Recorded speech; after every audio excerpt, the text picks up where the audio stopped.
May kongresista na nabahala sa banta ng China. Eto, sa balita. Ikinabahala ni Akbayan Party List Representative Percy Sendanya ang payag ng Embahada ng China sa Maynila na maaaring malagay sa panganib ang trabaho ng milyon-milyong Pilipino dahil sa mga sinasabi ng mga opisyal ng Pilipinas. Sino may kasalanan yan? Sisihin mo si Tolpo. Sisihin mo yung ibang mga senador dyan na nagtapang-tapangan. Kung ano yung pinagyayaw-yaw nila tungkol sa Chinese Embassy, lalo na si Tuta Soto. Sila ang dapat sisihin kung ituloy ng China yung babalak nila. Kasi nakaraan lang, meron ng mga opisyal na hindi pwedeng pumunta sa China. Ngayon, panibago, milyon-milyon mawawalan ng trabaho. Anong gagawin ng China niyan? Malamang, maraming negosyante dito. May marami ding OFW. Nasa mahigit 500,000 na ata yung OFW natin sa China. Kaya bang saluhin lahat ng mga nagtapang-tapangan ng mga senador yan? At lalo na dyan, sa Kamara. Maraming matatapang dyan. O ngayon, eto, isang kongresista, mukhang nagising siya.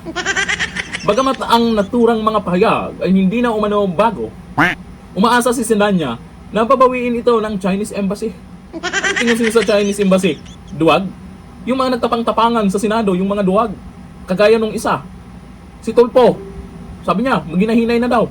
Pero siya naman yung nagyayaw-yaw nakaraan, nagtapang-tapangan.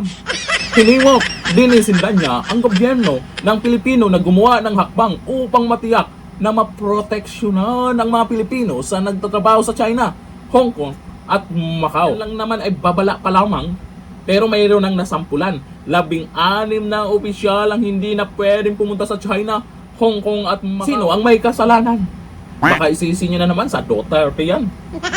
Nauna nito, kinundina ni Chinese Embassy spokesperson Jill Linping ang mga senador na nanawagan na pauwiin si Ambassador Jing Quan.